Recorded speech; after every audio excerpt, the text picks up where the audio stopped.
We are really passionate about addressing the challenges that clearly we're all facing with respect to COVID, social justice issues, and this divided electorate these days here in across the culture and across our civilization.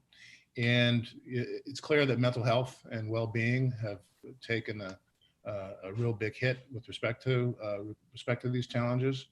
And we think that the need is great for having other provisions for mental health and mental health services because it's clearly not scalable to provide services to the number of folks that need it. So it's a mess.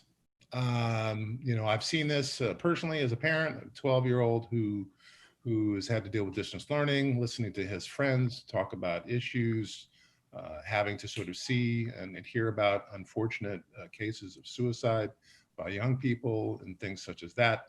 And that's because the delivery systems for mental health, especially for students, normally they would try and go to in-person counseling at school. That doesn't exist. And even within that framework, many students don't go see counselors anyway. The data shows that, and there's a need to provide a safer place and a trusted place for students in particular to be able to have an availability and access to certain kinds of tools and certain kind of assistance. And so clearly this mess is across the board. And this word cloud really shows those kinds of things in that way. But what we found through the science of well-being and applied positive psychology is what's the foundational nature in some respects of challenges that we find in mental health and well-being. And that is really a sense of trust. And so this concept of a circle of trust, I put this together as a holistic view from my own point of purpose, as well as research that I've reviewed from back at University of Pennsylvania. And it's clear that these different avenues are interconnected. They're multifaceted, they're multidimensional, they're overlapping in nature, whether it's your trust that you have in family and friends or schools or teachers and medicine, infrastructure, energy, electricity, water, transportation. I mean, you trust the pilot when you get on a plane. You trust that the street light's going to be green and not red so that no one hits you when you're driving through it. Law, government, well, that might be a little bit problematic, but these concepts of trust, the private sector, clearly there's challenges in belief systems related to how we trust private industry and regulation and things such as that. So this concept of trust is varied, and yet in the center of that is trust in oneself. And without a sense of trust of oneself, of knowing thyself and having a sense of self-efficacy, all these other variables related to trust in society, don't hold sway. And so we really believe that the science of well-being and positive psychology intervention tools can really aid individuals in being a part of that growing space of loving and trusting themselves initially as they move forward in the rest of their growth. So let's go to the next slide. So as Ming had described, we were both studied back at the University of Pennsylvania under Dr. Martin Seligman and a number of his colleagues. Interestingly enough, the field of psychology has changed, has modified over time. And when Dr. Seligman and Mihail Csikszentmihalyi, came forward with these concepts of positive psychology, it did so in an alternative manner where standard psychology was really driven and based on weaknesses and in some respects on deficit narratives. And so what they did is they really looked at it from the perspective of learned industriousness and learned character strengths. And these things that would build self-agency, nudge internal motivation, develop these well-being patterns, and et cetera. And so what we see is a classification that they came up with, really identifying character strengths and identifying these related virtues that can provide this foundational place for folks to recognize that they have these characteristics such that they would be able to practice them with the right kinds of positive intervention tools that heretofore have mostly been one-to-one or in a classroom type of an academic setting, or self-help books, or professional development training, and things such as that. And so it's clear that we have to go beyond that in our present day with respect to scalability and trying to be able to provide resources and access to many that don't have those one-on-one therapeutic capabilities. And so now we'll go to Ming to describe two of the very solid frameworks that Dr. Sullivan put forward as it relates to positive psychology. So thank you, Ming. Thanks, Keith. So as we're talking about technology as a trust agent today, and also, the trust agent to facilitate human flourishing. So we wanted to introduce you on two frameworks that we find very useful for as a foundation for to design the trust agent for human flourishing for well-being. So the first one is from Dr. Marty Seligman, who, as Keith said, is the father of positive psychology. So it's called a PERMA model. Basically, positive emotions, engagement, which is like the flow concept, and a positive relationship, which we hear a lot in our self-care practice today, we all share, and also sense of meaning and accomplishment. So those are the fundamental factors that really affect our well-being and can help improve our well-being if we use them well. And the second framework is the self-determination theory from ADC. So basically, it's a basic human needs that is a little bit different than other needs we think of like, food, Wi-Fi, that kind of needs. So it's basically human needs that can be leveraged to help us navigate to a life that's well-lived. And for example, autonomy, competence, and relatedness that are included. We have found more than one research around positive technology or apps that motivate, that leverage this theory to design technology that facilitate human flourishing. So we wanted to share with you some of the takeaways we have. And for example, this research from Switzerland this year is fascinating. So they make a huge list and tested all of them. All the app features based on the self-determination theory, which is the theory we love from the overall positive psychology field. So for example, you can see like 70% of your apps has the reminder, which helps to improve autonomy. But maybe only 3% of your app has the pre-commitment feature, which also improve autonomy. So I encourage you to take a look at the research and the list and see what are the things that are underdeveloped that can actually contribute to improve well-being, including autonomy, competence, and relatedness. So this is our invitation to may help us to design the next generation of tech for human flourishing.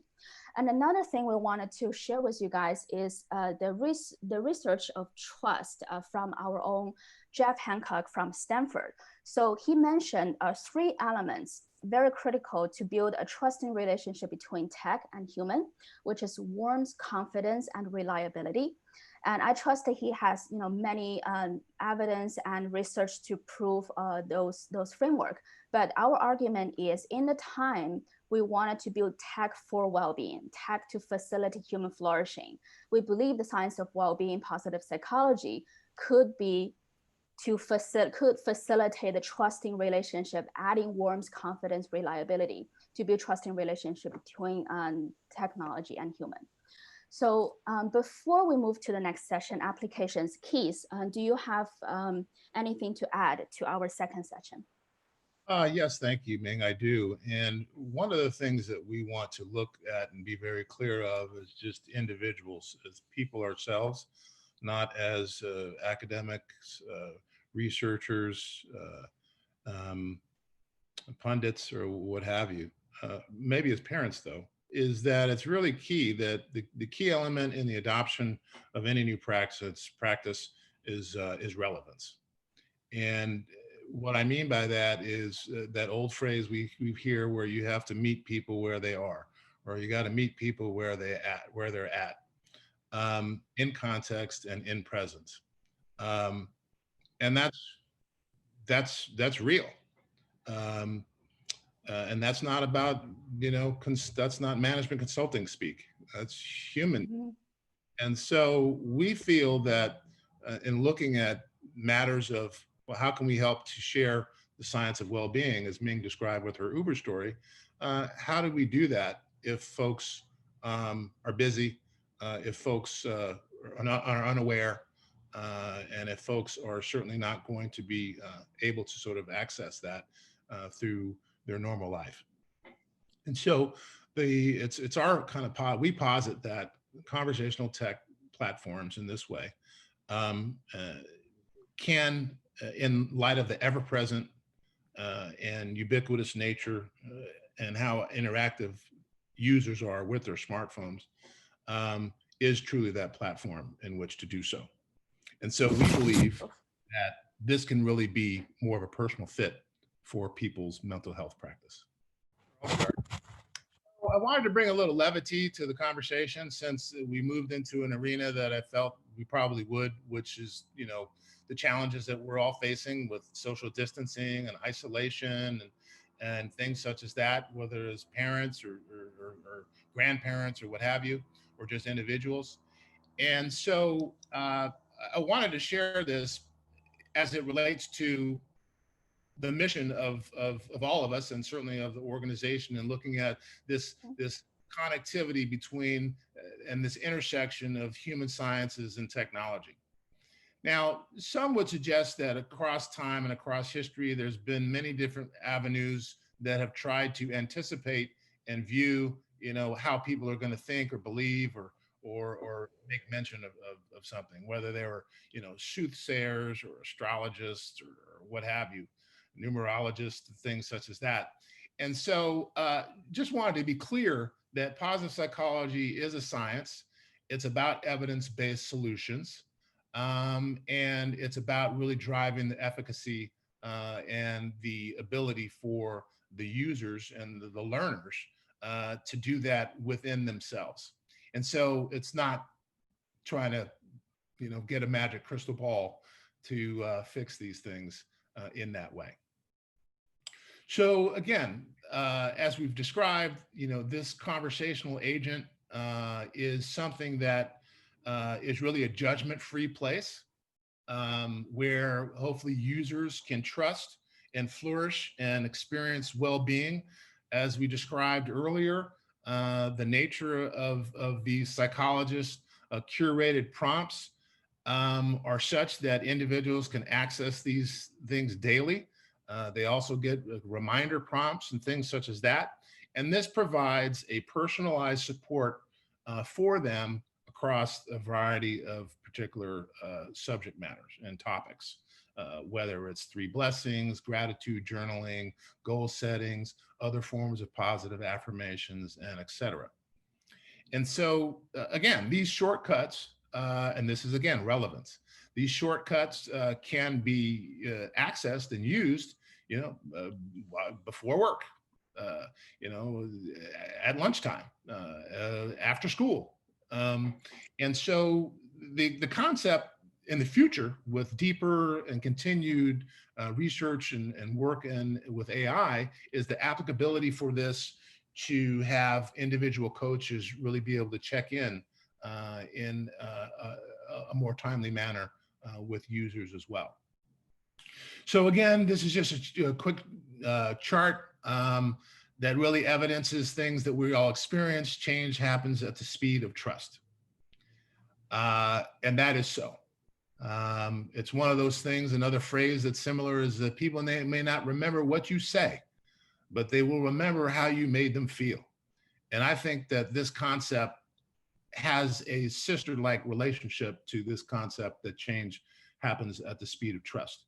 And for us in this digital era, in using these other applications such as FaceTime and the chatbots that are out there, and now this move towards the virtual assistant, of which Uvita's platform is one, and then clearly, at the top of that chain is AI and AI applications for that.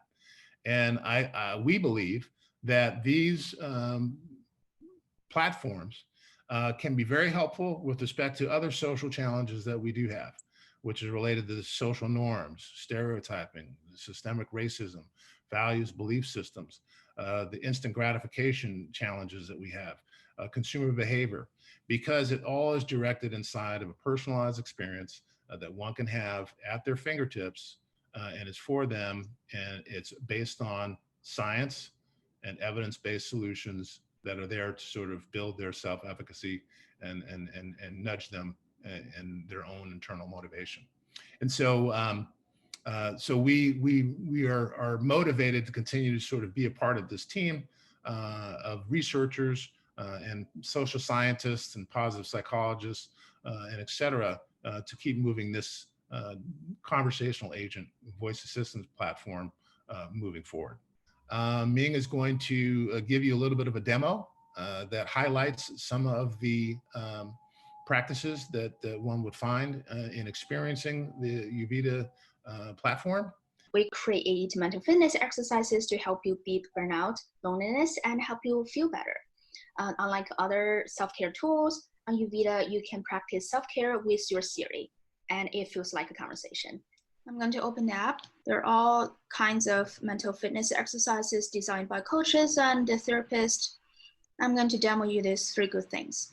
3 good things is a very classic positive intervention based on Marty Seligman's research, who is the father of positive psychology. Add to Siri, 1 click, done.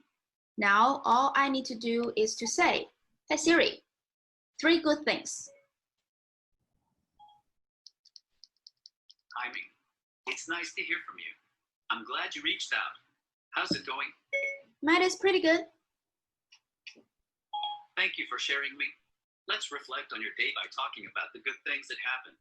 This reflection can help you boost your mood and your resilience. What are 3 good things that happened today? I had a really meaningful conversation earlier, and we had a new release today. Those are some very good things. I am savoring those moments with you. Let's continue reflecting. How did you and your actions contribute to making these 3 good things happen? I think I'm really sticking to our goals and intentionally building meaningful relationships. Okay, done. Amazing, Ming. I hope you already noticed a shift towards positivity just from this short reflection. Your responses will be saved to a journal entry in the Uvita voice app. Catch up soon. And that's it. When I'm talking to Siri, I don't need to engage with my phone at all. Those mental fitness exercises will be available on your smart speakers, smart watches, or even in your cars. That is our demo of Uvita in App Store. Yeah, well, thanks for sharing that, Ming. And one of the other things that we wanted to again describe with folks is that, research suggests that what gets measured gets managed. So progress measurement is also something that we're clearly thinking about. So this is not just an application that's thrown out there and let's see if the spaghetti sticks on the wall for the user. We're focused on recognizing that these empirical evidence-based tools do have these benefits to users, and the fact that they're able to review them in the texted journalized recording can allow them to continue to have continuous improvement as they move forward with using the application. And lastly, again, going back to the nature of trust itself. If you don't trust yourself, then it doesn't matter what paradigm you're engaged in. You may have difficulty with engaging in it in a resolute manner. There may be a less positive resonance in that relationship because you don't have trust yourself. And so when looking at technology as an intermediary, at least with respect to the science of well-being and in providing a manner to deliver tools that people can learn, they can ingest, and that can resonate with them for their own personal use, that allows them to grow and to flourish.